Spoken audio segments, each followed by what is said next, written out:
Hey, are we at the top of the hour? We are. We are, so let's go ahead and get started.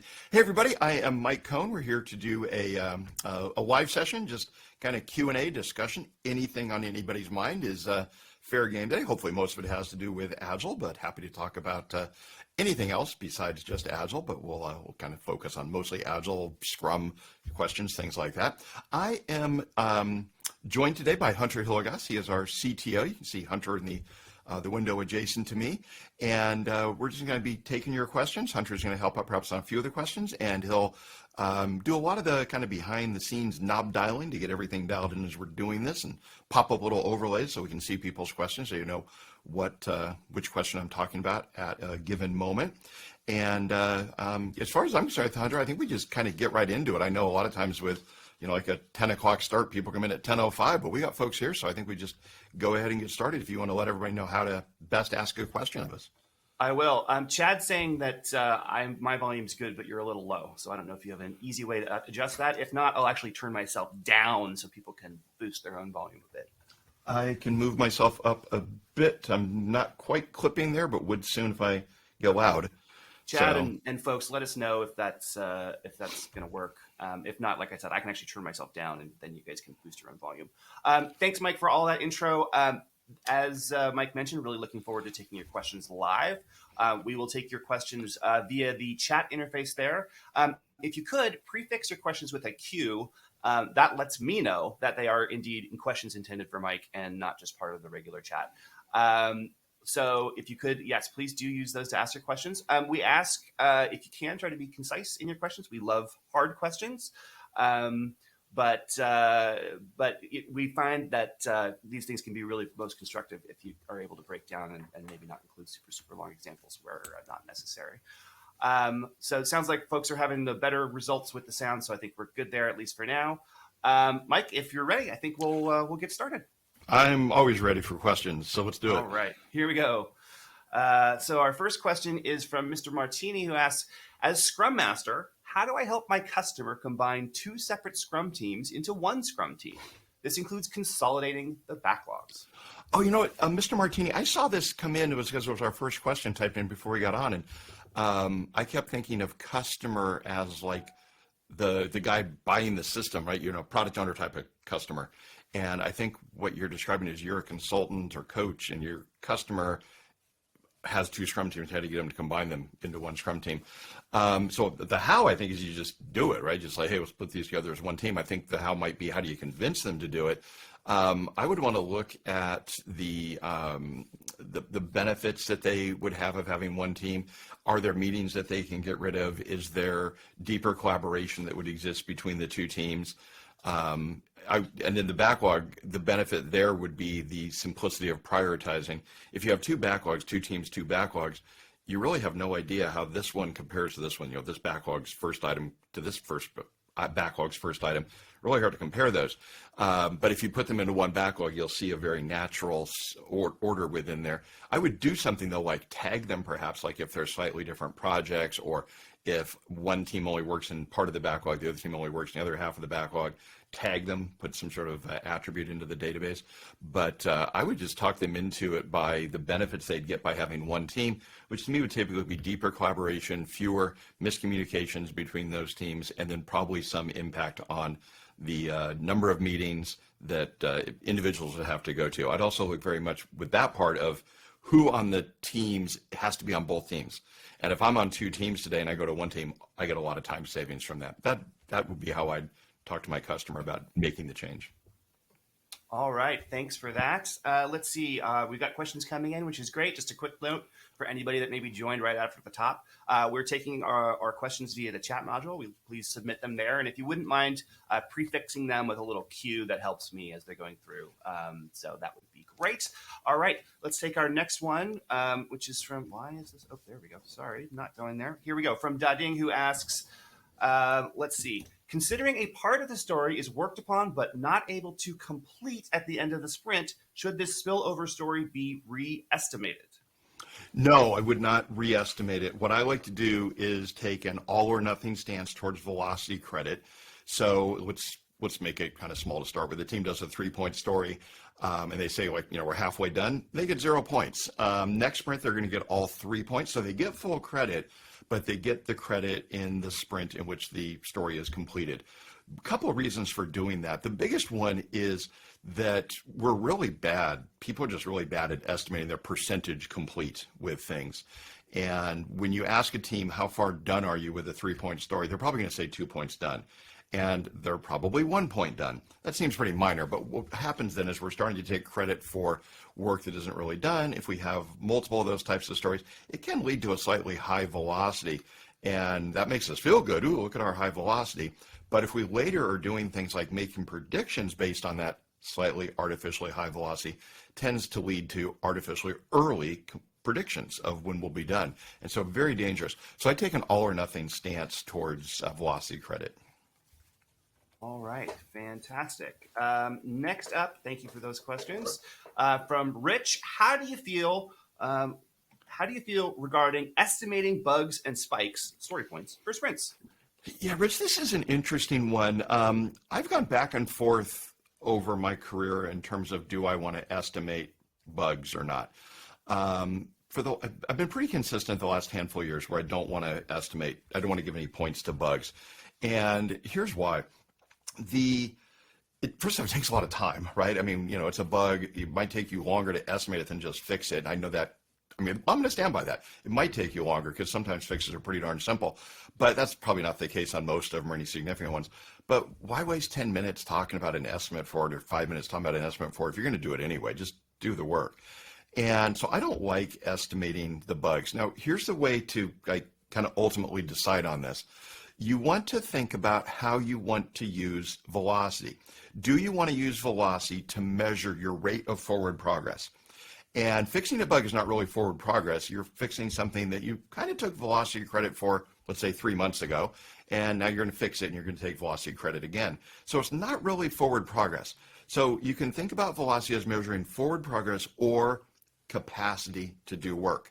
And fixing a bug is absolutely work. And if you want to use velocity to measure capacity to do work, then you want to take credit for that. Personally, I'm much more comfortable using velocity to measure forward progress. So I tend to use it that way. And when I do that, that means no credit for no bugs. No credit for bugs means I don't have to estimate bugs. Here's the problem. Most teams never have this conversation about what does velocity mean to us. Is it forward progress or is it capacity to do work? And if you have that conversation with your team, and you should, this whole class of problems goes away, right? Because right now your team is going to be arguing, Rich, about, should we not? And it just comes down to the fact that without thinking about it exactly in those terms, you perhaps want to take it to measure capacity. I want to use it for forward progress, and we're going to lead to all sorts of arguments. And so once you have the discussion to decide what you're going to use velocity for, then all those debates go away. And I'm not really strongly in favor of just using it for forward progress. I can give reasons why capacity might be better.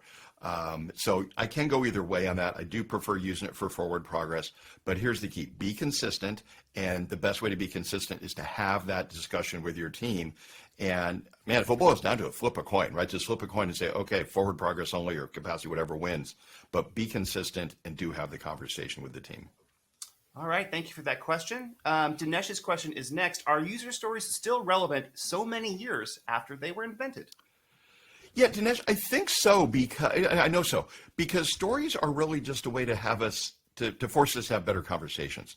And when we go to a user and say, tell me a story, how will you use this system? And I'm not necessarily talking about putting it into the as a user type of format, but we go to a user and say, tell me a story, how do you use this system? And the person says, well, I come in the morning, I do this, I look to see that whatever I submitted last night got run, and I check these things in the morning, and then I kind of go about my day. When they tell us that story, it helps us understand what they're after. It helps us relate to it. It helps us think about their problem a little bit more meaningful than somebody saying the system shall do this, the system shall do that. So I do think they're still relevant. I think the biggest issue with user stories is people learning about them and falling in love with them and thinking everything they ever do needs to be a user story. First off, it doesn't. You can have just kind of random stray things on your backlog, upgrade Linux server, stuff like that. But there's also a technique called job stories, which are a really good approach. I think there's a blog on our site about job stories.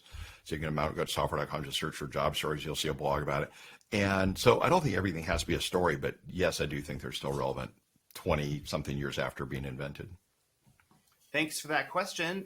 Kristen is next. I am wondering if anyone else has cyber DoD documents included in their sprints and how they are handling those. Keep hearing impossible for that to fit into Agile, and I don't believe it. Kristen, no, I don't think that is impossible. And I have seen companies that have to do DoD compliance type documents.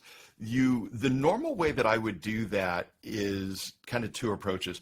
If it's a document you need to write that's new, you haven't done this document before, or it needs a complete overhaul, you're doing like the version 2 document, something like that, put that as a product backlog item. There's an example of something not being a user story in the product backlog, and then pull that into a sprint, write the document over let's say 2 sprints just to make it interesting. Write that document over the next 2 sprints. But you also want to have an element of this where it becomes part of your definition of done. And your definition of done includes something like, no backlog item is complete until this specification document, this DoD required document is updated. And so it becomes part of your definition of done. And that way you're not going to lose sight of it. And you can start to see more the impact of having that as something you have to do, because doing that type of document will slow down your team. I personally have not worked on a team with any DoD documents that I can recall. I'm pretty sure I haven't. But plenty of things like ISO 9001 documents and things like that, some sort of kind of safety requirements. And it's really no different than that. So I'm with you in that it is possible to do. I haven't done it with DoD personally, but have talked to companies that have, and I don't see any reason why you can't be agile with that as a requirement you have to fulfill. You're not going to be as agile, for example, as a little game studio in my garage, but you can be as agile as you need to be, I believe. All right, thanks for that. Steve is next up with this question. We see several classes on writing effective user stories, but writing clear acceptance criteria can be a challenge. What tips can you share on writing effective acceptance criteria? Yeah, interesting. The acceptance criteria, maybe there doesn't need to be a course on that. The acceptance criteria, to me, are really sub-stories. And so if you get good at writing the actual story, you can extend that into writing the acceptance criteria because they are the sub-stories for something. Let me give you an example, one of my kind of favorite examples to think about, because I use this website a lot, Amazon. And let's imagine way back in Amazon's history, we want to add wish lists onto the website. In the early days of Amazon, wish lists did not exist. You looked at a book, only had books back then, and you put the book in your shopping cart. They added wish lists. Now, as I recall, the very initial implementation of wish lists was pretty weak. You could put a book in a wish list. I'm pretty sure you couldn't even move it to your cart. You could go to your wish list, see a book, and click add to cart, so you could get it to your cart, but it didn't take it away from the wish list. Because, I don't know, maybe you want to buy 2 of the thing, right? Maybe they're, I don't know, crackers, and you want to buy 2 of them, so it doesn't take it out of the wish list. And so let's think about a story that says, as a user, I want to put items into my Amazon wish list. That's like a big parent story. Well, what's our acceptance criteria for that? It might be things like I can move from wish list to cart.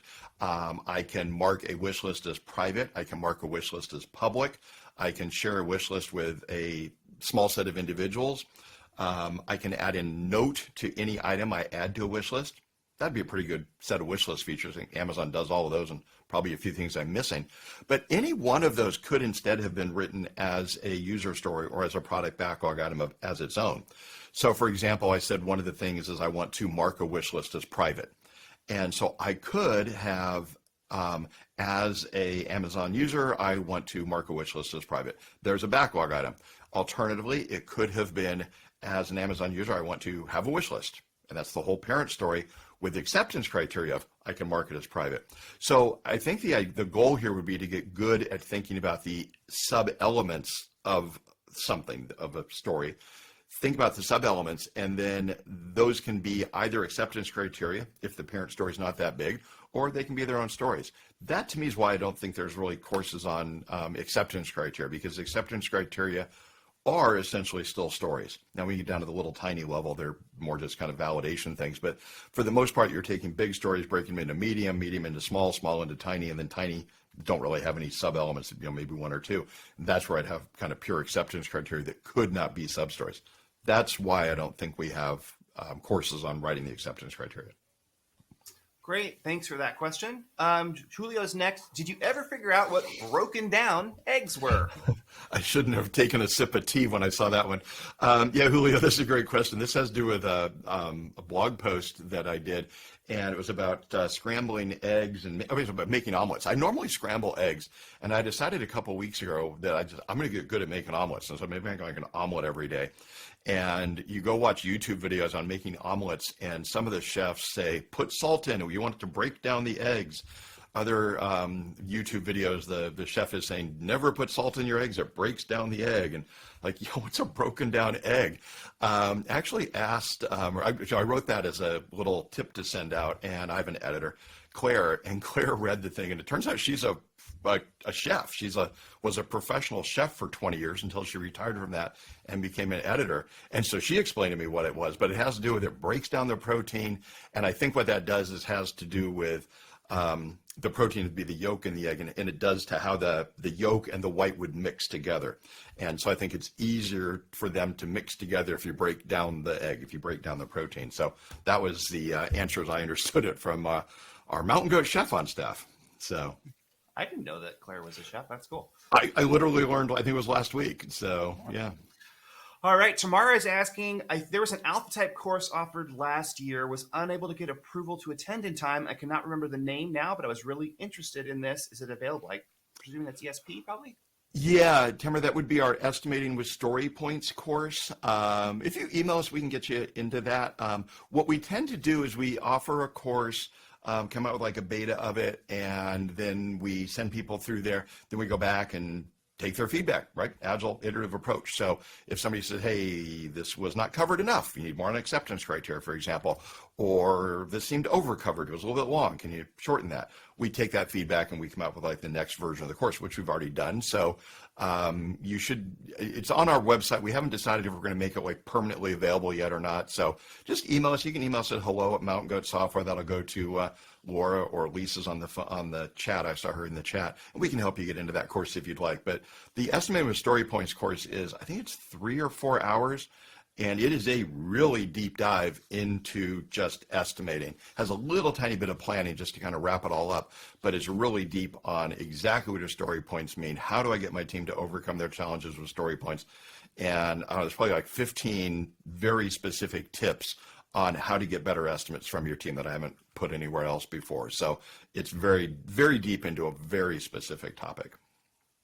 All right, thanks for that. Amanda's question, most important items to include in a team/company Agile maturity matrix?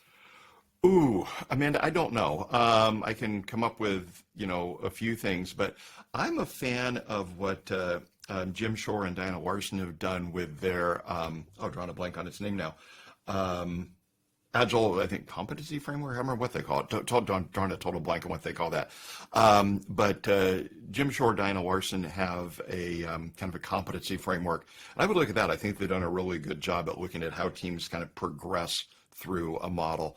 I think also comparative agility does a good job of looking at that. That was a project that Ken Rubin, the author of Essential Scrum, and I started, and we came up with 7 dimensions of agility, things like, how is your culture? What is your attitude towards quality? Things like that. And the idea there was you could assess yourself, and then the reason it was called comparative agility, you can come back in, let's say, a year, compare yourself again across those 7 dimensions and see how you did. So I would look at the Jim Shore, Diana Larson thing, and then the comparative agility. We sold that product, that company, to somebody a few years ago, and he's done, 2 guys that bought it have done a great job in extending that. But comparative agility, or the one I'm drawing a total Agile blank on fluency from. model? That's it. I knew competency was right, but it's like, Agile, what is it? And I liked it because they were not talking about a maturity, right? That's always been like an interesting word. I remember reading about maturity when it was the capability maturity model. And it was always like kind of insulting to tell you're an immature team, right? So I think like immature team, I think about, the programmers running around drawing with crayons on the wall. And so I like their use of the term fluency. So yes, that is the term. Sorry, I totally blanked on that. Thanks, Morgan. So. All right. Thanks for that question. Next up is from Deb. Can you expand more on the topic of alternative activities in lieu of sprint reviews? The Scrum Master on one of my teams has sprint review the day before sprint planning, and it's becoming redundant. Yeah, Deb, I don't know if I'm going to be right about this because I've been thinking that we're headed this way for years. And I think we're moving the direction I'm going to describe here, but as a world, but very slowly. The sprint review has always been kind of frustrating in Scrum, and I'm literally going back to the earliest days of Scrum even, because you do a review, you'd get feedback, and then you had all these things that were not really done because you had like little things you have to do, and it's like getting feedback at the end of the sprint is kind of too late. And so what I like doing is I call them mini reviews or one at a time feature reviews. And what you do is a team builds something. Let's say Hunter's team builds something.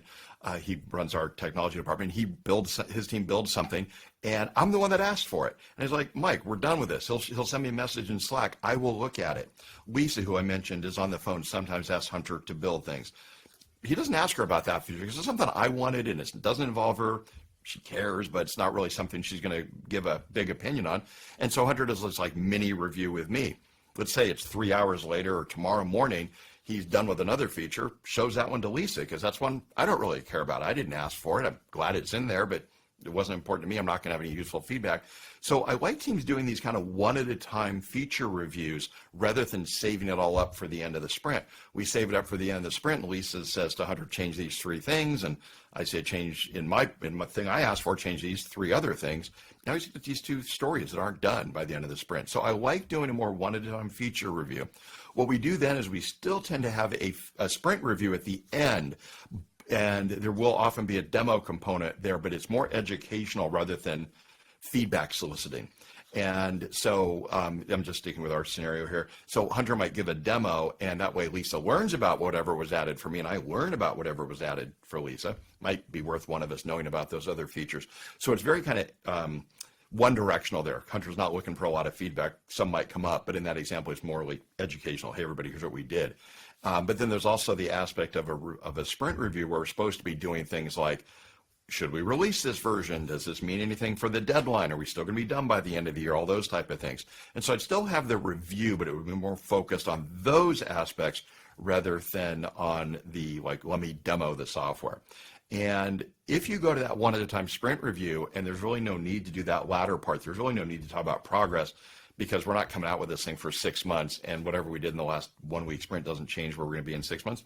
Maybe you wouldn't have to do a review, a formal sprint review every time if you're instead doing those one at a time feature reviews. So I see teams moving there, but I'd kind of like a lot more of us to move there more quickly rather than doing big, formal, fancy end of sprint reviews. All right, great. Thanks for that question. Looks like Katie is next. We talked about this, I think, a little bit earlier, but any more details here? How should tickets that roll over from the previous sprint be handled? Yeah, I can add to that. So good question, Katie. First off, I'm not a big fan of the term rollover or the mindset that creates, because I totally get it. I know what you mean, and we all would. But here's what should happen. We get to the end of the sprint. We're not done with something, and let's make it like really close. It's like 99% done. I do not want that thing to automatically roll over into the next sprint. I want there to be just a moment of conscious thought on the product owner's part where they think, yep, I still want that thing. Because there are times where something's changed, or, well, if I couldn't have it by the 15th, I don't want it at all. I don't need it. As an example, think about a team doing fantasy sports, and they're doing like fantasy football, and we're coming up on draft day, which is like the most important day for most of those fantasy leagues. And they're coming up for draft day, and some feature didn't get built, and it had to do with drafting your initial players. Well, I don't need to finish that next sprint. We literally don't need that feature for like 51 and a half weeks. And so and that's a real example. So I want things where there's just this moment of conscious thought of, do I want the thing? Now, we probably do, and that's why it's okay to kind of call it rollover. Just wanted to make that point. So when we roll it over, no partial credit, or no partial credit. You didn't finish it. You don't get any credit for it. And so we get all the credit in the next sprint. All right. Thanks for that, Katie. Let's see. Next up is from Voldemir, who's asking, whoop, make active. There we go. What is the sweet spot between mentoring and coaching in terms of self-organization? Valdemar, that is a tough one. I do think I can comment on it, but the sweet spot's right there. Good luck finding where right there is. This is really challenging because it depends on where the team is at. And I want to describe a team that I guess I mentored, but I really just told what to do. We can call it mentoring. This team, this was going way back. This team, we bought their company in 2001. My company, where I was working at the time, bought them in 2001. And they were just beaten down developers. These guys have been just literally abused by management. This is no exaggeration, totally serious, told things like, you are lucky to have a job. If it weren't for this company, you would be sleeping in a box, you untalented programmer, you. And it's one of those things where if you hear that enough, you start to believe it. And so this team had been hearing crap like that for a while. And when we bought the company, we wanted their client base. We had a more high-end product, and we had a very natural migration path for that company's customers to move on to ours. That's why we bought the company.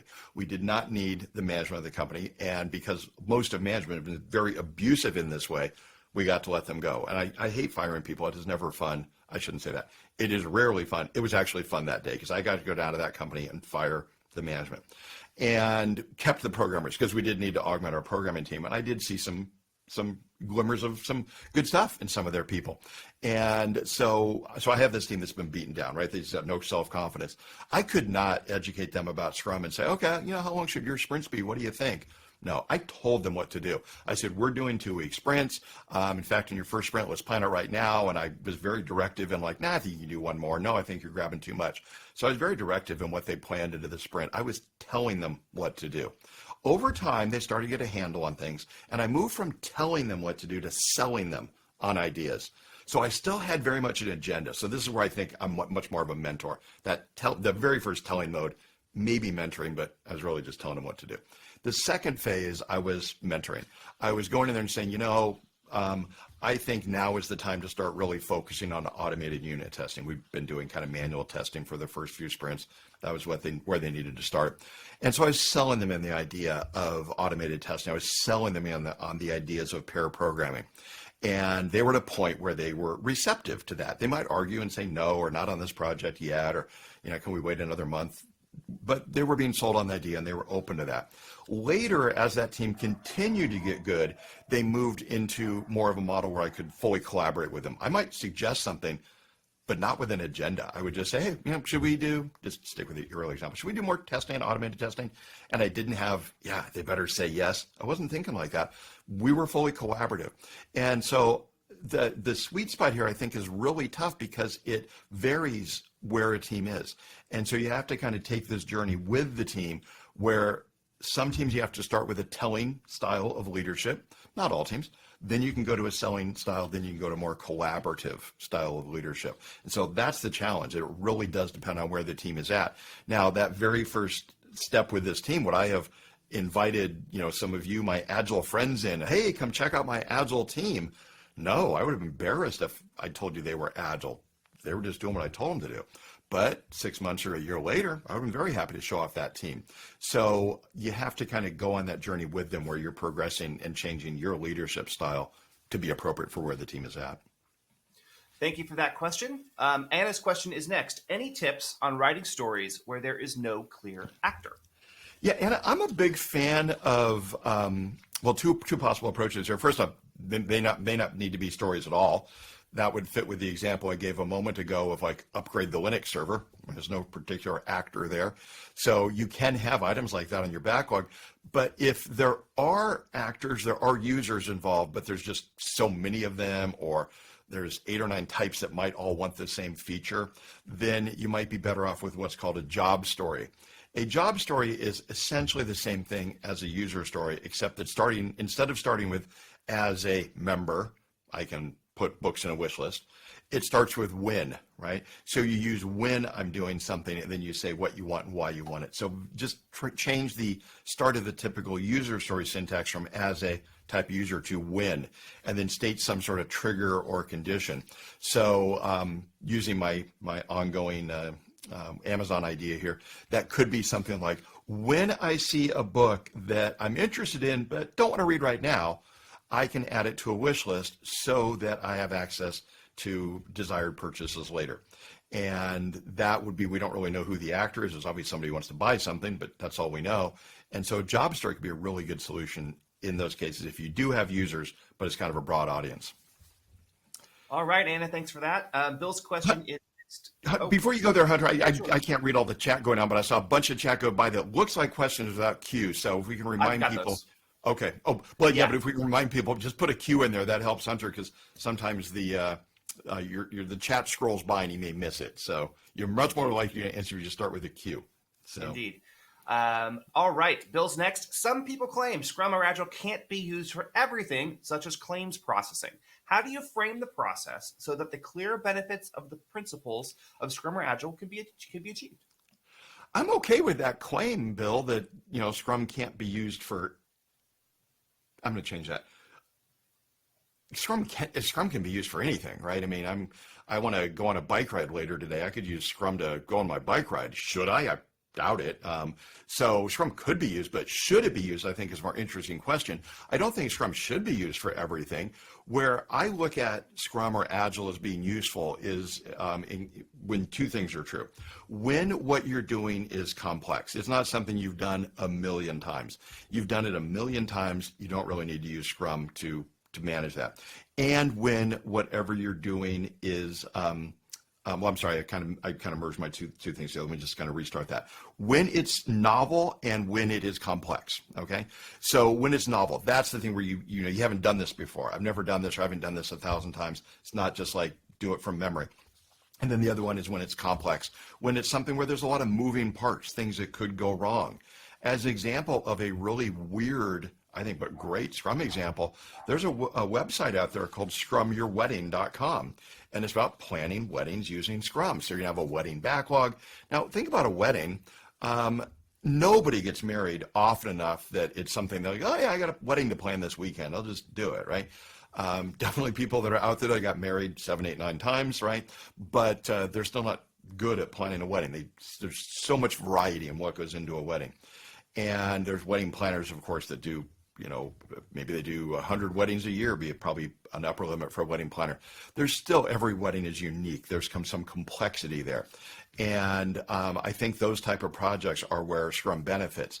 And I don't know that I would use Scrum to approve a claim, thinking of like an insurance claim, but would I use it to manage my claims backlog, right? My queue of things to assess? Yeah, I think I could use Scrum to manage that. So I think where its sweet spot is for Agile is where there's complexity and novelty. If you have those two things, I think Scrum's a really good fit. All right, so these next two, I think, have a lot of overlap. So I'm going to throw them both at you, and you can take them as you like. So Pat and Joe are both asking about Pat's question first. What can I do to help my team take seriously their commitment to complete work in a sprint? And then Joe's follow on: how important is it for teams to wrap up all the work they opened in a given sprint? Okay, so let me start with Joe's, and then I'll come back to Pat's. I think it is super important for a team to finish what they say they will. I think there's just this extra satisfaction that I think most people get. I can't speak to all people, but I believe most people have a whole lot more satisfaction when they finish something. I did something kind of weird on, I think it was Tuesday. Yeah, on Tuesday. I really did a really good job in the morning of planning my to-do list for Tuesday, and actually finished everything on Tuesday. Doesn't mean I did a lot, but I finished everything that I had on my to-do list. And that felt really good. And it continued into yesterday. Yesterday was a travel day. And so I wasn't planning to get a ton done because of the travel day. But I made a very small to-do list, got that done. So for like 2 days in a row, went to bed having done essentially everything that I wanted to do. Now, I started today by making a massive list of stuff I want to get done today, which I'll never even dent. But it feels real good to finish what you say you will. So I think there's this kind of psychic benefit to that. There's also, and this is getting a little bit back to Pat's part of the question, that if you never finish what you say you will, you never finish everything in your sprints, and the business comes to you and says, I need this by 6 weeks from now. And you tell the business, no, it can't be done. We've looked at it, spent a lot of time thinking about it. We can't be done in 6 weeks. they're probably not going to believe you. You don't do what you say you will every 2 weeks, right? You don't have this track record of being right. And so now when the business comes and says, can you do this? They're probably not going to believe you. And so what I like to do is have teams in organizations establish a track record of being pretty good at this stuff. And if you establish a track record of being pretty good, finishing most of your sprints, delivering what you say you will in 3 months, right? So the business says, can we have this by the end of the year? And maybe you come in a week late. That's not a big deal. It might be in some cases, right? But you come in a week late, or you have to drop 2 features out of 40, so you delivered 30 out of 40 features. Technically you missed it, but you're really close. If you establish that track record of being good, not perfect, I don't ever want to have that as a goal, but if you establish a track record of being good and the business comes to you and says, can we have this by the end of the year? You go away, you think about it, you come back and say no. They're going to treat you as an equal partner. They're going to look at it and go, this team knows what they're talking about. They tend to make it most of the time. And when they say no, we need to listen. And they're going to treat you as equal partners. And that's wonderful, because now you can have a very useful conversation about, okay, I can't get everything I want. What do I have to do to get what I want? Well, maybe drop Internet Explorer 4 support, or don't come out in 18 languages on day one, or drop this one feature, or add one person to the team for the next 3 months. If we did that, we'd probably be okay. I don't know if any of these are good answers or the answer, but that's the type of conversation you have if you have a track record of mostly, not always, doing what you say you will. So what I would do to get the team to take this seriously would be to have that conversation, talk about the benefit to this, and I would create a culture where it is safe for them to not mess up. Make sure they know that no one's going to come scream and yell if they miss things, but that we want to try aggressively what we're going to do, but we should be picking an amount we think we can complete. And I use a lot of sports analogies for this, and anybody who's not a sports fan, don't worry, because you don't have to know anything about a sport. But picture any sport you've ever seen in a movie, whatever, pick basketball is my favorite. A player shoots the ball, the player expects the ball to go in the basket. If the player doesn't expect the ball to go in the basket, don't shoot the ball, throw it to somebody else, right? But a good player might expect it to go into the basket, but know it's not going in every time. Football player kicks the ball at the goal. They expect it to go in. They know it's not going to go in every time, but they wouldn't kick towards the goal if they didn't think it was going in. Same thing. The team should have an expectation they're going to make it when they finish, but a mature attitude where they're not being held to some impossible goal if they always finish. All right, thanks for both of those questions. Osama is next. In Scrum, is it advisable to change a story estimate once it is in a sprint and has been worked on, and the actual story points are different than the estimate? Yeah, Osama, you didn't give me an example in there. I don't need one, but you didn't give me an example. But when I get asked this question, I've been asked this question probably 200 times. And when I do get an example, the example is always something like, we thought it was a 3, it turned into a 5. And Osama, I bet that's what you're thinking. You're thinking of a story that got bigger. Only twice, and at least a couple hundred times I've been asked, has somebody given me an example where the story went smaller? And so no, I would not re-estimate that thing. Here's why. Think about what you have. You've got a product backlog over there. I got a backlog, or a mock backlog right here.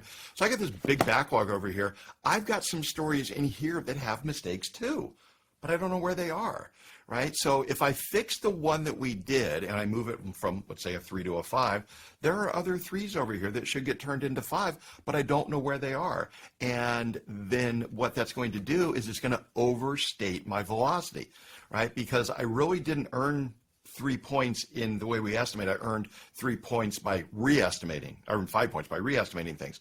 And so you want to leave those estimates alone unless, one of two things, unless you really screwed up, right? So Osama, if you had a 3-point story and it turned into a 100, okay, we got to re-estimate then, because that's just, that's going to mess us up for years. So you got to re-estimate if it's a total screw up. But if it's like a 3 to a 5 or a 3 to an 8, 3 to 13 even, I wouldn't re-estimate those. Any bigger than that, I'm open to it. The second condition, if one of these two conditions is true, then I'd re-estimate, is if I can look into the backlog and say, okay, I want to re-estimate this story, and here are 3 others. 3 is just an example. But here are 3 other stories that I screwed up, meaning you misestimated a class of user story, a certain type of user stories. Sticking with the perennial example today, that could be any story that has to do with wish lists is bigger than I think it was. I just did a user story that had to do with wish lists, and wish lists are harder than we thought. I need to go re-estimate all wish list stories. If you feel like that, go for it. But if it's just a random screw up, oops, I called it a 3, I should have called it an 8, live with it, because you've got other random screw ups somewhere in your backlog. All right, thanks for that. Nadim's question is next. Product road mapping is becoming more and more prevalent. How do you personally manage your product roadmap and then scale it for multiple teams that may have dependencies? Uh, that's a tough one. For road mapping, I tend to just do just in some diagramming software. Lucid Charts has some good software for doing that, for just kind of communicating a roadmap. There are some product management tools out there that I want to look into more for just kind of our uses. But anytime I start using one, I end up just like, oh, I'll just go back to Lucid Chart, or I want to put it into Keynote, which is just presentation software. And I'm so good with Keynote, I can kind of probably use it blindfolded that I just do a lot in there. So I think it's just kind of a visualization. I just want to visualize things. I just visualize it with blocks that represent the stories. The thing that I want with a roadmap is I want it in decreasing precision. So in the coming quarter, I might say, look, here are the 9 things we're going to deliver. For the rest of the year, here are the 5 things we're going to deliver in the rest of the year. So obviously 5 things in the next 9 months, those 5 things are much bigger than the 9 that we're going to do in the next 3 months. So I want this decreasing level of precision as you start to look further out on the backlog.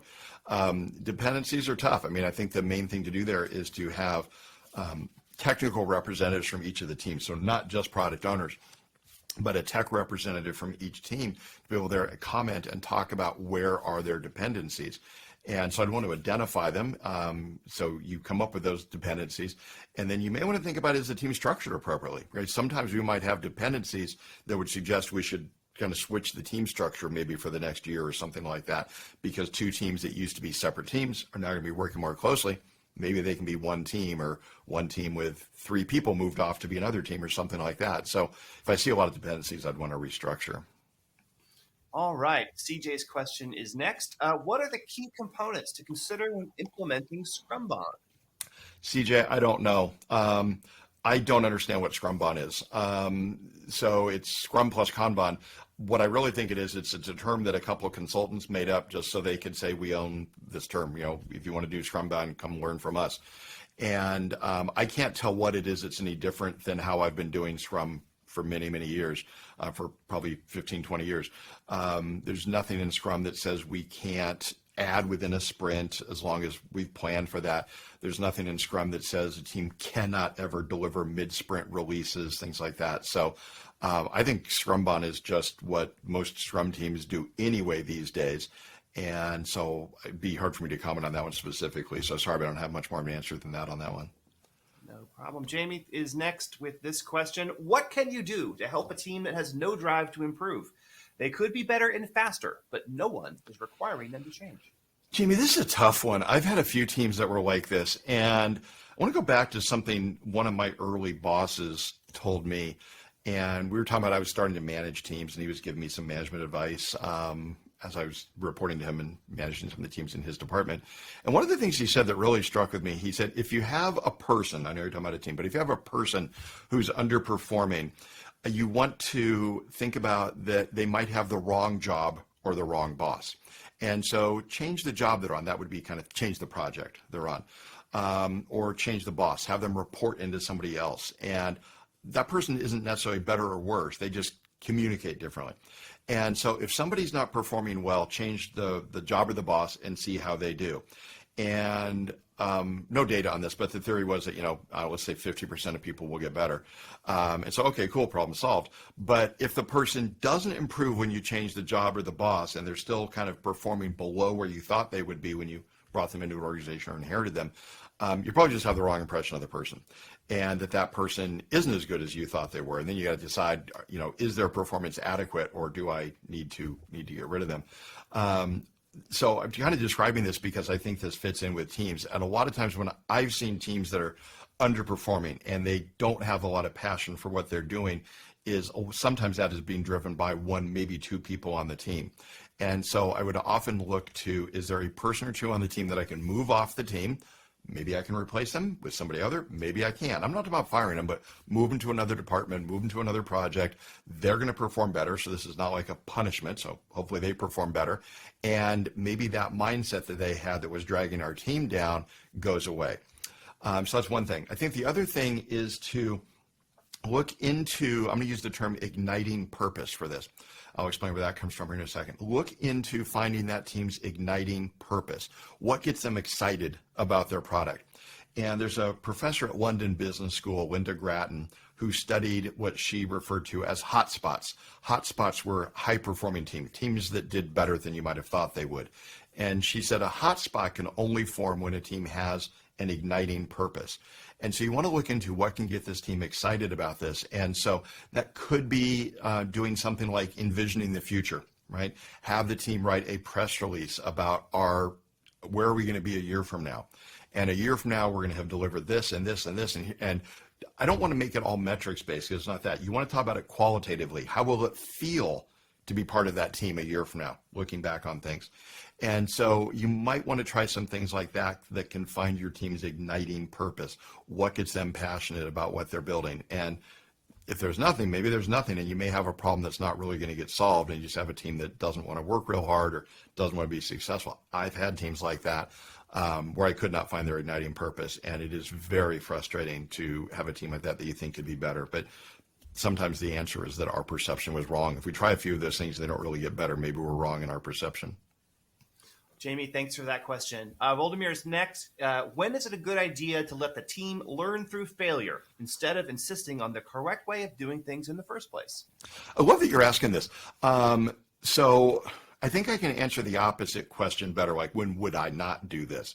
I wouldn't do it if what they're working on is absolutely critical, like it's going to market that next week, or there's the big trade show demo right in front of 20,000 people next week.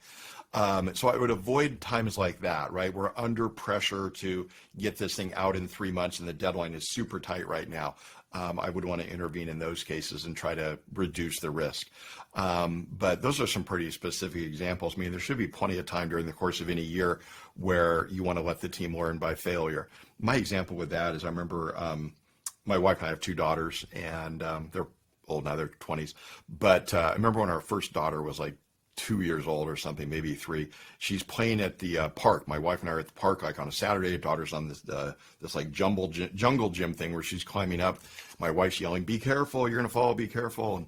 And our daughter Savannah's up in the air, and my wife eventually leans over to me and says like, "She's gonna fall." And I think she was telling me, go get her, right? Go get her off of that thing so she doesn't fall. And I just said, "Yes, she is." And it was like 30 seconds later, boom, our daughter falls, scrapes her arm, didn't break anything, and comes running over to mommy going, well, that hurt. And, the lesson was when mom tells you to be careful, be careful. And no matter how many times you tell that to a kid, the kid has to injure themselves before they believe, right? And so I liked what you're describing here of letting the team learn by failure. So just avoid doing it at a time that's really critical for some sort of kind of outside expectation normally. All right. Thank you for that question. Joe's question will be next. How important is it for Agile teams to define the specific problem that they're trying to solve? That's an interesting question, Joe. I think I'm going to stick with my initial thought, which is super important. It's like isn't it Humpty Dumpty quote, which is like, if you don't know where you're going, any road will get you there. Wasn't it that Humpty Dumpty from Alice in Wonderland or Through the Looking Glass? So I think it's super important to know the specific problem you're solving. I'm very open to the idea that when we start out a project, we don't know the problem. So it's not like we just ignored it, but we might have to find the exact problem. And I think game studios do this very well. Game studios often talk about having a pre-production and a production phase. So there's kind of and if you're on a game, like a big game or a AAA game, you will notice a change where the team goes from, we're trying to figure out what we're building, to we just have to make more of it. We got to add 8 more levels or 8 more vehicles or 25 more monsters to the game, whatever it is. And they go into that production mode where it's just do more of the same. But game studios have this pre-production phase where there's a lot of talk about things like find the fun. What about this game is going to be fun? And is it going to be something like, where blowing things up is fun? Is it going to be how long can you play before the game locks you out is fun? What's going to be fun about this unique game? And I think that same thing applies in business apps, right? Where's the value? What value we're trying to deliver? So I don't think we always start out with an answer, but I think it'd be very important to figure that out relatively as early as possible. Thanks, Joe, for that question. Amanda's next. What do you prefer for measuring, velocity or throughput?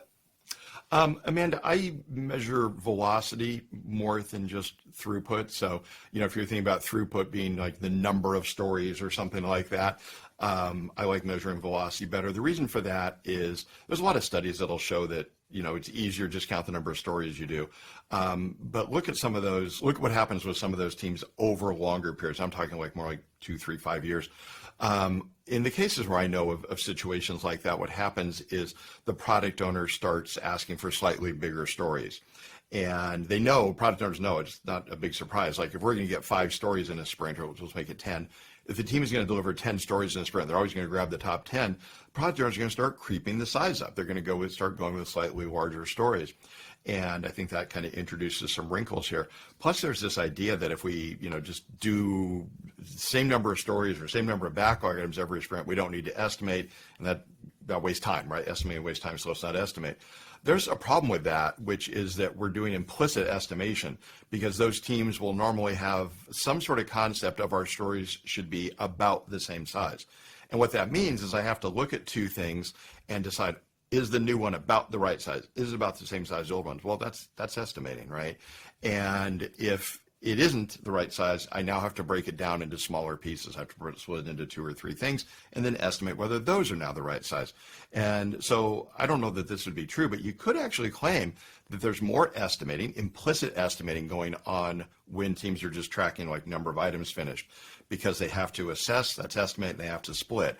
Whereas in a world where we're estimating, I might just look and go, nope, that one's bigger, let's put a 3 on it instead of a 2. And so I'm not having to do that split there. So it might be faster with the kind of estimating velocity traditional approach. Thanks for that question. Stuart's next. If you don't point bugs and spikes, how do you include them in the sprint, correctly estimating the capacity? Yes, Stuart, I am the world's biggest fan of velocity. I have no hesitation in saying that. I have no doubt about that. I'm the world's biggest fan of velocity. If I hadn't been speaking at about, 20 events a year back in the early 2000s about velocity and points and things like that, velocity probably would have died, would have gone away. So I'm the world's biggest fan of velocity. But velocity is not a good short-term predictor. For velocity to work well, the law of big numbers has to kick in, right? Let me give a simple example here. I just talked about getting 10 stories in a sprint. If we do 10 stories in a sprint, it is entirely possible that all 10 are underestimated or all 10 are overestimated. That's going to happen. It's more likely that maybe 8 are overestimated and 2 are underestimated, something like that. But they're not going to average out. Now, if you look at stories over a big enough number, 30 or 40 or 50 stories, they're probably going to be pretty balanced. Some are going to be underestimated, some are going to be overestimated. It's going to balance out. But that law of big numbers has to kick in, and it doesn't kick in a single sprint. Why I'm talking about this is it's the reason that I don't do velocity-based sprint planning. So velocity-based sprint planning is where a team says, our average is 35. Let's go grab 35 points. Well, no, if your average is 35 points, you probably are in the range of like 28 to 42. That's a pretty big range, 20%. So I don't like planning with velocity for a single sprint. What I do is what's called capacity-based planning. In capacity-based planning, the team grabs the top backlog item, decides if they can do it. They normally break it into tasks to decide that, estimate those tasks. If they can do the top item, they grab the second one, break it into tasks, roughly estimate the hours, third one, fourth one, fifth one, until they feel like they're full. And so if bugs are a part of that, then that's how they're going to be considered, because a bug might be number 6. And we're not getting any points for it, but we might still break it down into tasks and hours. And so we might break it down and say, okay, there's 3 hours to code it and an hour and a half to test it or something like that. I wouldn't want to get that granular. Let's call it 2 hours. So with capacity-based sprint planning, we can still assess the work without having to give ourselves velocity credit for it. Thanks for that question. Jeff's question is, what are some of the challenges you faced when trying to implement Scrum for non-dev team like infrastructure? I think the biggest thing is just the lack of good articles and literature on non-software Scrum. And it's hard for people to read about it when all the examples are software or good articles about software and then see how it applies to them. I remember reading a book many years ago called The Goal by Eli Goldratt. Many people know that. And it was kind of about manufacturing and very agile in its basis, but it was about manufacturing. And I remember reading the book and giving it to one of my managers, Monica, and said, Monica, help me figure this out because this applies to what we're doing, but I can't put my finger on it. Goldratt, a couple years later, came out with another book called The Goal. And I think that the way I remember the preface to the book was basically him saying, or the second book was called Critical Chain. When he came out with the second book, the way I remember the preface was something like this. It was like, hey, a lot of kind of project people read my first book and couldn't see how it related to them. So here's a book on exactly the same topic, but using a project as an example. And he kind of goes through it that way. These are kind of business novel books and very good books. And so I think that's the biggest challenge with the infrastructure part is having them see enough examples and knowing how things apply for them because so many of the examples are not of their world. But I do think Agile works very well for infrastructure projects. I think the biggest thing that I do differently there is I normally go with very short sprints. So normally go with 1 week, maybe 2 week sprints. But I can't think of any infrastructure teams I've worked with for at least a decade that would do a 4-week sprint. So Denise's question is next. I moved from a Scrum Master to a PO role and need help. I've attended the Better User Stories course twice. Do you have other resources available to help me grow/improve in the PO role? Denise, you probably through those have access then to our Agile Mentors community. And I would say that's probably the best resource for getting better as a product owner. So, and you might notice, I think Hunter has for some of this, he's had some logos up here that say Agile Mentors. That's our mentoring community, our membership community. We do Q&As in there at least once a month like these. This is pretty rare for us to do these out here for everybody because we normally do them inside our community. And so I would look to our Agile Mentors community. You probably have a membership already from those courses. Email hello at Mountain Goat Software, and Lisa would probably be the one to get back to you. I remember I said she's in the chat. But just email us at hello if you don't have access or you don't know if you have access. We can figure that out. The other thing, I think on a lot of product owner stuff, I think the best ideas on product ownership largely come from a guy named Roman Pichler. And his URL is his name, Roman, R-O-M-A-N, and then his last name, P-I-C-H-L-E-R. And so go to romanpichler.com, and somebody asked about road mapping earlier. He's got great stuff up there on road mapping and kind of canvases for planning, things like that. So I think he's got a lot of great ideas. I'd look for that for more product ownership guidance. All right. Yeah. Thanks for that question. Mike mentioned Agile Mentors. For those that don't know what it is, if you go to agilementors.com, you can get some more information. And we do these types of Q&As all the time. And I know that we're getting close to the end of the hour here and may run out of time for all your questions. If you have burning questions about Agile, that's a great place to ask them. Let's see. We've got our next question here from Baka, who asks, do you have any tips about how to enable a team to voice criticism? Everyone knows they may speak freely, but feel uncomfortable criticizing, especially if it's only one person. A couple things. One is every now and then in retrospectives, I'll do a retrospective where we would pass around a shoebox. I'm describing it back to in the office world. Pass around a shoebox, have everybody write something and drop it into the shoebox. And normally what I'll tell people is they have to drop a card in there because otherwise there's the risk of let's say Hunter drops a card in and everybody else passes. They don't drop anything in there. And then I'm opening the box and going, let's see who gave us this criticism. And it's obviously Hunter. He's the only one who dropped a card in the box.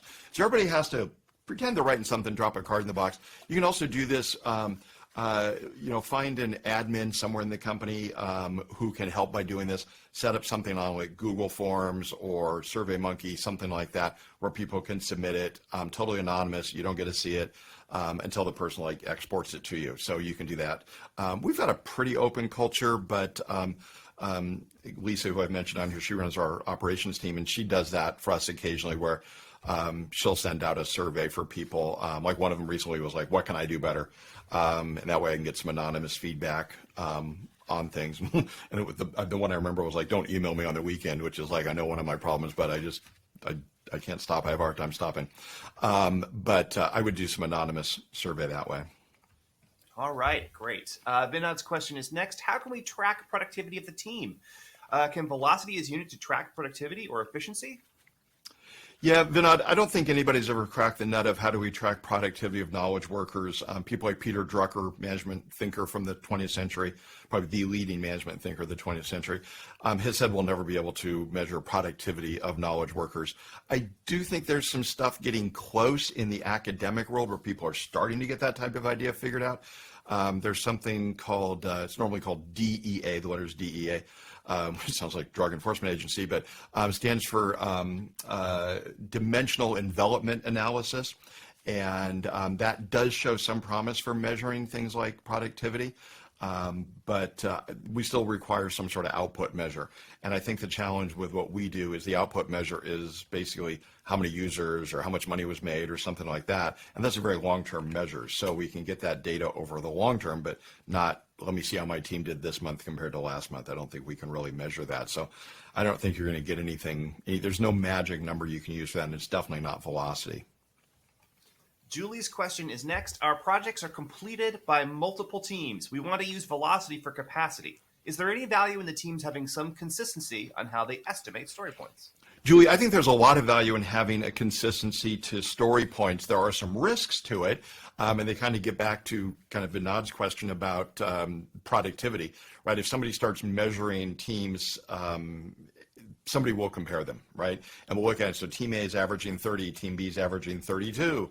And somebody's going to start to say, well, what's wrong with team A? Why aren't they keeping up with team B?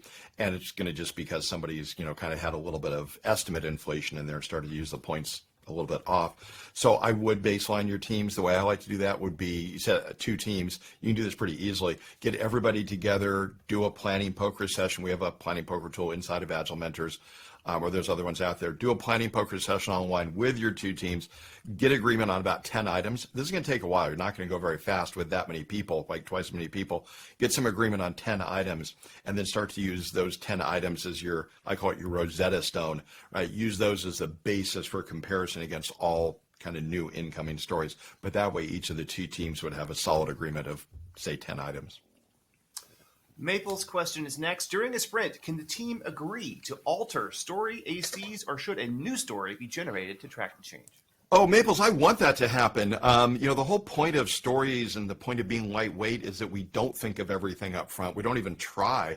So I want new things to be discovered during the sprint, and a new acceptance criteria added or an old acceptance criteria said, we don't need to do that.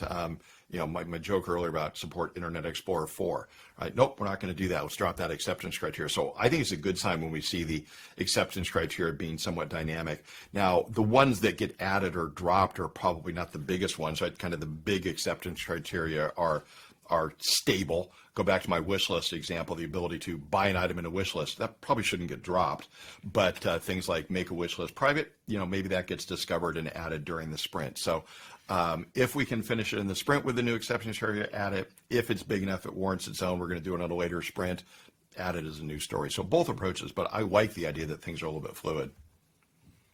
Gyatzi is next. Once the team begins working on a user story, and the user story has the who, what, why, and acceptance criteria, where does the team document the how besides the working software or code? I would say they would do it in the code because anything else is always suspect. So if I read a document that a programmer wrote about their code, I might learn from it, but I also am not sure if I should trust it. So then I have to go into the source code and start testing it out. I normally have, especially as a programmer, kind of a tech lead on a team, I always made sure we had what we called a system overview document. And the system overview document was typically never more than 10 pages. And it was just kind of like key concepts, metaphors, where to look for certain things, stuff like that. So might want to add it there. Sometimes I will have a wiki where we'll have a wiki page per user story. And if there's something you want to add on there, you could put it in there. So sometimes we'll do that, but I would only do that if truly necessary. A lot of times the source code should be pretty understandable, would be the goal. Robin's asking, can you describe how to address UAT as part of Scrum? Is it valid? Do you write test cases from acceptance criteria? Should it be in the sprint or separate? Love to hear your thoughts. Robin, that's a great question because there's really no definitive answer. The way we handle user acceptance testing depends completely on our relationship with our users. Hunter just built something, gave it to me to user acceptance test on Monday. I'm a little bit slow in getting it back. I gave him half my feedback, give him the rest today. But I can work pretty closely and give him feedback on things he does within the sprint. Mountain Goat got started by building software for clients. People would say, hey, build me this product, and we'd work on it for, typically 2 months to maybe 9 months for a project. And we would build stuff for them. Some of those clients were very amenable to looking at things as soon as we built them. And with those clients, we could be pretty darn agile. Other clients that we built things for would say stuff like, I'm not looking at stuff every 2 weeks. I'll look at it every month or two, right? And then we could not be as agile. We also couldn't be as good because they weren't giving us as timely a feedback. So whether UAT, user acceptance testing, is embedded in the sprint or not depends largely on your users. Are they willing to look at things often enough to give you that feedback? If they are, what you do is you add that to your definition of done. No story is considered done unless the users have tested it and largely approved it. It might be, 3 small tweaks that we're going to do, but we're going to call it done. And so I'd love to get as part of the definition done, but can't always do that because some customers, and I understand, are not willing to test that often. So we have to leave it kind of outside the definition done for those. Jason's question, when is using Gherkin worth it? Oh, I think Gherkin's great. The issue I have with the kind of the Gherkin syntax, Jason, is it's not really natural language, like, given when then, right? Given this set of circumstances, right?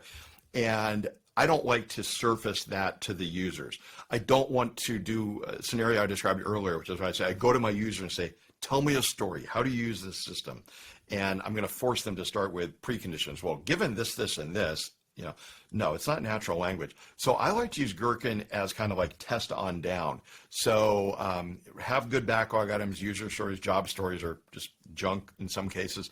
And then when the testers go to start on something, I think it can be very useful in a lot of projects for the testers to reword it into a little bit more formal syntax and then kind of take it from the test on down in a Gherkin syntax. Alicia asks, Mike, on LinkedIn, someone had a poll about what stand-ups are about. You commented syncs. There was a subsequent discussion about it, but I'm curious why you preferred that specific word of sync. Yeah, I think I answered that, or I think I replied to that on a plane, Alicia, so I didn't get a chance to go back and see what's going on there. So the question was like, why do we do stand-ups, or what's the point of a stand-up? And I didn't agree with any of the 4 answers in the little LinkedIn poll. I don't remember what they were, but I view the daily stand-up as a synchronization meeting, which is in part status. I have to share the state of my work so that we can synchronize on work, but I view it as a synchronization meeting because I'm working on this, Alicia, you're on that, Hunter's on that, and next I'm going to do this, but Hunter was planning to do this, right? So I shouldn't grab that thing, or maybe I let him do it, or maybe he lets me, maybe we agree to work on it together. And so I view a daily stand-up as a synchronization meeting. And I remember one of the early metaphors we used back in the 90s for daily scrums came from an old old TV show called Hill Street Blues. And some of us in the U.S. might remember this TV show, but you'd have to be old enough to remember TV from the mid to late 90s. And Hill Street Blues was a typical police cop show. And it always started out, the beginning was always like the I don't know who he was, like the police chief, making announcements to all the assembled police officers there about, there's a killer loose on the west side, we got to do that. And, somebody's burgling stores on the west side of town, we got to figure out what's going on over there and, set up the show. But it was these police officers synchronizing their effort for the day is how they started. And we often use that as kind of a metaphor what the daily scrum was supposed to feel like back in the 90s. And so I view it as a synchronization meeting. We're synchronizing effort. To do that, we have to share the state of our work, but it's about synchronizing. Cody asks, how do you increase engagement of development teams when leadership is mostly hands-off and teams just aren't buying into the process? I think, Cody, this is going to be a little bit back to what I was talking earlier about finding a team's igniting purpose, right? What can we do to get... Something's making weird noise on my desk. Sound like audio feedback. What can I do to get a team bought into it? And so we do that by finding what they're passionate about, right? Talk about how your system's going to change the world, improve the world. Maybe it's not going to improve the world, but it's going to change the lives of, accountants in Nebraska, right? Some small audience, but we're going to improve their lives. It's going to be better because of us. And so I would try to find something that taps into their igniting purpose. Normally, we're going to refer to that as like a clear, elevating goal. In some ways, I think this is what Scrum's added by focusing on product, not focusing, but by adding product goals in the latest version of the Scrum Guide, which has been something I've done with Scrum pretty much since the beginning. Always had kind of a quarterly goal out there. Where do I want to be in 3 months? get people bought into that, get them to see the importance of that. Normally that engagement goes up. I'd also talk to management. You said leadership is just totally hands off. I would talk to leadership about part of their goal, part of their job is to create the right culture, and they're failing, right? If they have a culture where people don't have to be bought in, invested, wanting to do their best work, they're failing. Jason would like to know, do you have any suggestions how we can encourage engagement in your Scrum team meetings, especially when everything is fully remote? I call on people more in remote meetings than I do in person, physically in person. So I would call on people. I would ask more kind of open-ended questions of the person. So, what progress did you make on this, Hunter, instead of just saying, Hunter, give us your update. Or, what is your opinion on what we're discussing here? Do you think we should go in this direction? And so, and I'm pretty big on trying to get people to really give me an opinion. I was having a conversation with somebody yesterday who would answer my question but never said we should do it or not, right? I wasn't giving an actual opinion. And so I would push pretty hard for those things. We do a kind of a weekly planning, coordination, synchronization meeting that Hunter runs on most Mondays. Well, he runs every Monday. I'm there most Mondays, not every Monday because I might be teaching. But he uses some software called wheelofnames.com, which I think is a lot of fun. Do you like Wheel of Names, Hunter? Do you think it works better with that? Yeah, I think it makes sure that I'm calling on people in different order and everyone feels like they're engaged.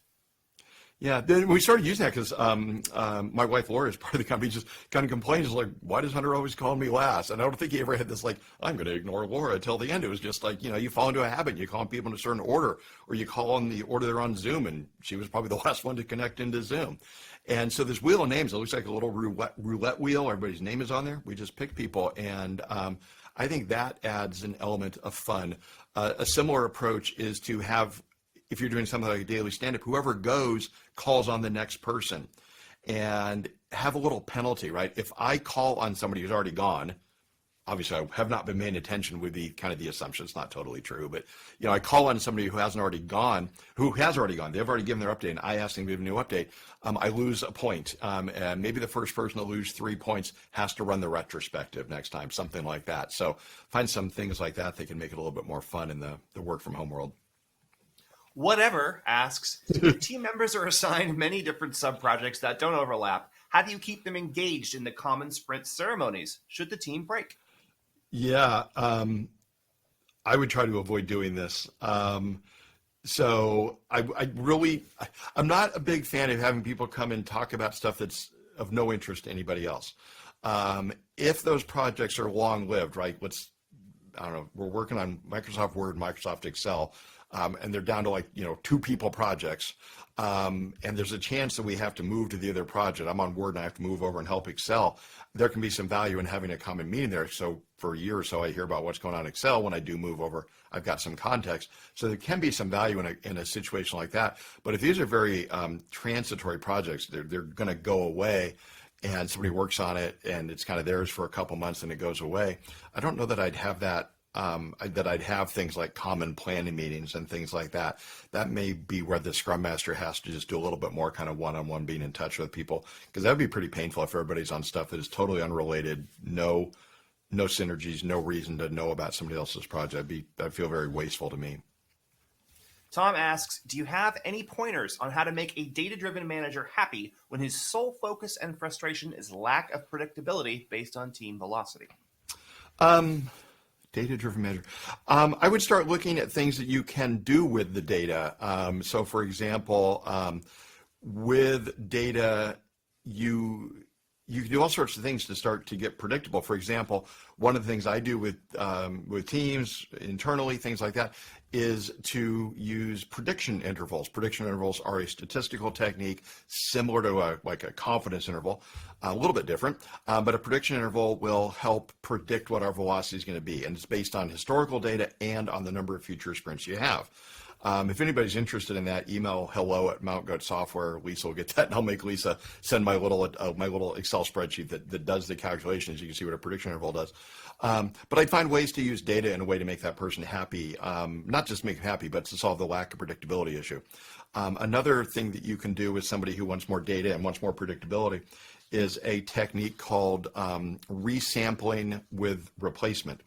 And resampling with replacement, what this does is, imagine I have a bag and I write all our old velocities in there. We had 30, we had 26, we had a 34, we had an 18 one time. I put all those old velocities into a bag and I reach in and I pull out one velocity. I put it back, that's the replacement. I shake them up, I grab a second sample. To shake them up, I get another sample. So each time putting it back, do that 100 times. Right? Very easy with Excel. Do it 1,000 times. You've just then simulated 1,000 sprints, right? So over the course of 1,000 sprints, our average velocity is X. And you can find a blog on my site about that. Just so go search for resampling and you'll find a blog on that. But that's a really good way of starting to make predictions about future velocity. The nice thing about that technique is it does not require making any assumptions about how velocity data is distributed. Is it a log normal distribution? Is it a normal distribution? Don't have to make any assumptions about that. We're just resampling. And so there's all sorts of things that you could do to get greater predictability. I think if you had that, probably going to make the manager happier. Carla asks, thoughts on the industry move to product owner as a job title from the days when the product owner was from the business, different title, and played the role of product owner on the team? Carl, I think this is a good thing. I think anything that we do to help organizations take product owner more seriously, I think is a good move. I think back at 30 years, a little over 30 years I've been in the software industry. And I think there's been a common trend over that decades, which is that product management has become more and more important. And when I first started doing software, say 30 years ago, product managers are a pretty rare job. Pretty rare concept. My dogs are going nuts. You probably can hear them. But that's increased over the years. And I think that's a trend that's going to continue at least for a while. So I think that's a good thing. All right. Joe asked, regarding what is velocity to us, what if we can't agree? I would flip a coin. I think you have to agree. Because otherwise you're going to have perpetual arguments. And you're going to have, some people putting points on bugs, some people not, or including that in their thinking. And so this is back to where I said I have a preference to use it for forward progress, but I have changed my mind over the years, and I can see value to having it for capacity. So if you can't agree, I would just literally flip a coin, go, okay, we're using it for this. The other thing you could do is you can track both numbers, and it's not that very onerous to do, right? So you'd look at it and go, okay, how many stories here were forward progress? Most of them were. And how many stories were really just fixing things we already took credit for? And that would be your bug fixes, maybe some refactoring you might want to give yourself points for, stuff like that. So you might be able to report two velocity, forward progress velocity of 17, total velocity of 21. Just a little bit more work, but can be worth it in some cases. I am sorry about my dogs going nuts. I don't know why they're having such a fit right now.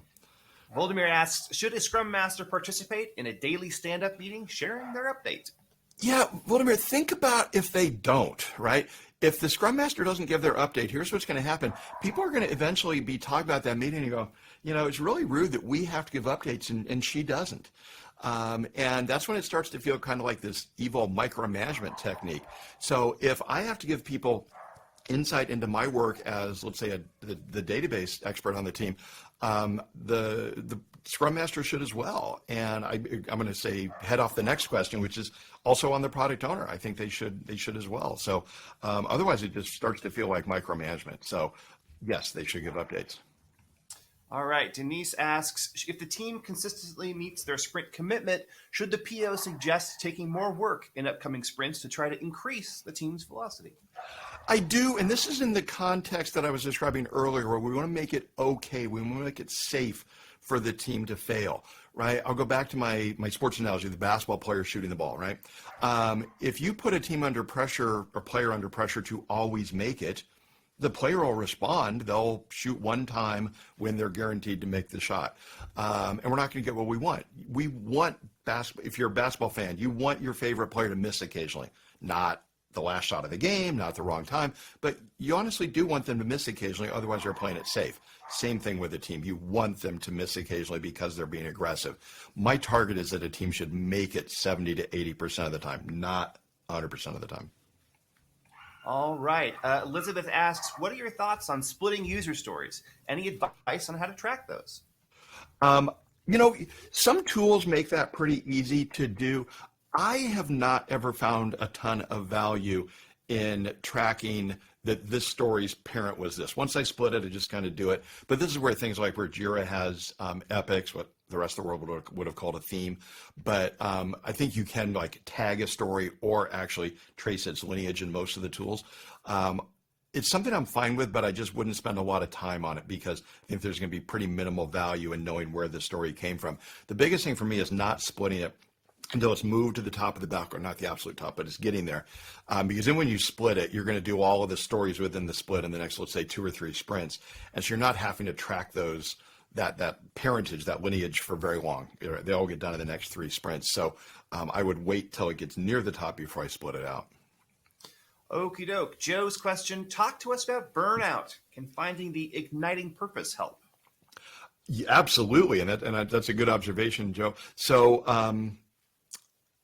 I think burnout's very real. This is one of the things where I don't like where we call it sprints, right? Sprint sounds like you're supposed to finish exhausted, maybe walk the next lap around the track. That to me is what I think of when I think of sprint. And it's not the sustainable pace, using the extreme programming term, the sustainable pace that we want to have from a team. And I do think if we can see the significance of what we're doing, that increases our energy. There's an interesting company called the Energy Project, and they are about capturing people's energy, right? I'll just put it that way. They're not about having people work longer or harder, more hours. It's about capturing their energy.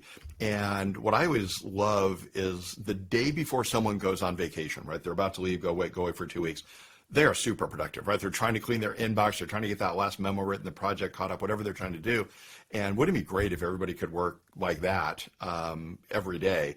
But not work overtime, right? No overtime because you're going on vacation, but you work with that commitment, that passion just to get things done. So I'm not about hours. In fact, Hunter, do you work on Fridays? Not really. Occasionally, right? So we have a policy of casual Fridays. So casual, we don't work, and so we try to get everything done in just a 4-day work week because it is about passion and energy. And if we put a lot of energy into the first 4 days of the week, we don't work on Fridays. Now, Hunter lied. He does work. I think he works every Friday, but often not very stressful or not for very long. I mean, I think some days you might only do 15 minutes, but if we need an hour meeting because it's the only day we can do it or something, we will. But it's more about energy than hours, I think. Marcus's question, if we're not using velocity for capacity planning, then what do we use it for? Yeah, Marcus, let me back it up one step and talk about story points, because story points are what add up into velocity. We use story points for 2 things. We use story points so that the product owner can prioritize.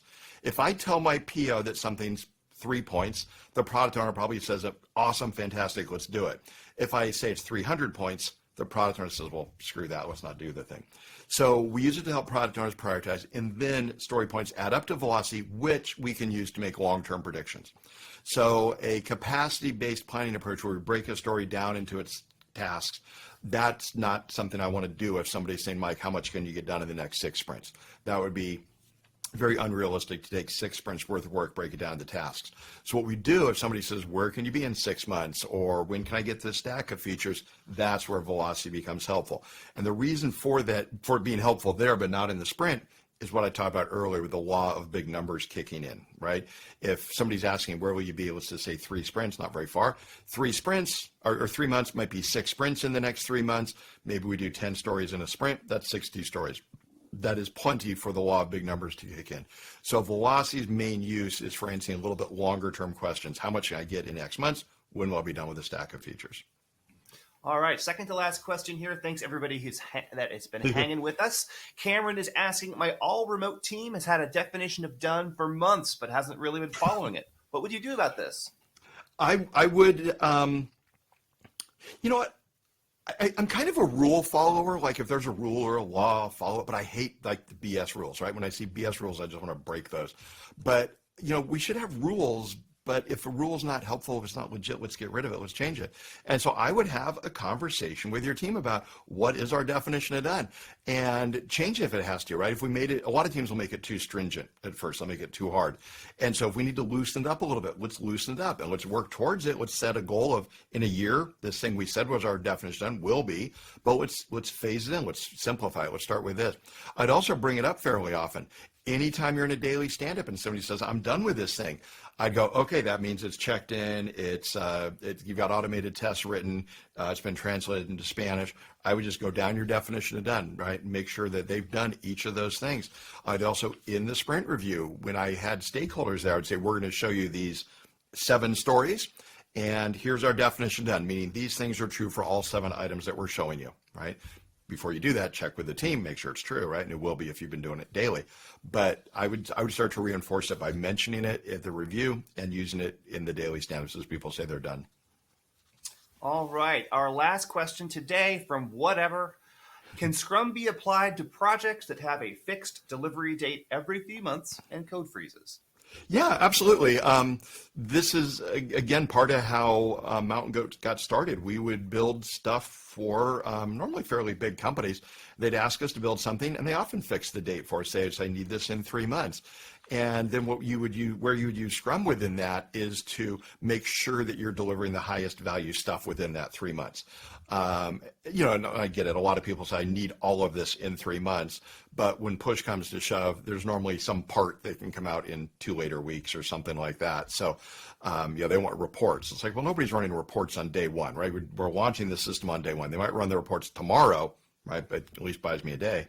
And so I would use Scrum to then manage, keep the focus on what's going to be in there. But yeah, I would lock down the date, and I do not see any fundamental incompatibility with Agile in that regard. A lot of people will say, oh no, that's not Agile. Agile is a response to a situation, right? A challenge that the team has been given. In this case, the team has been given a challenge. We need something on, December 23rd, 3 months from today. I need it on December 23rd. The date's fixed. And we can do that, right? We would just do that by kind of flexing the functionality that gets delivered a little bit. All right. That is it. Wow. Thank you, everybody. That was fun. We got through a lot of questions, and I really appreciate you being here. I think we're going to do another one of these, I think in a month or something, Hunter. We've got one tentatively scheduled. We do with Julie, who's one of our instructors for our certified courses. Julie's one of our certified Scrum trainers, and she and I are going to get on here and do the next round of questions together. So we'll see. I don't know exactly the date. We're going to confirm that, but we'll get that posted out to everybody. And really, thank you all for hanging out here with us for the first one. Thanks, Hunter, for giving me all the questions. Bye, everybody. Absolutely. Bye, folks.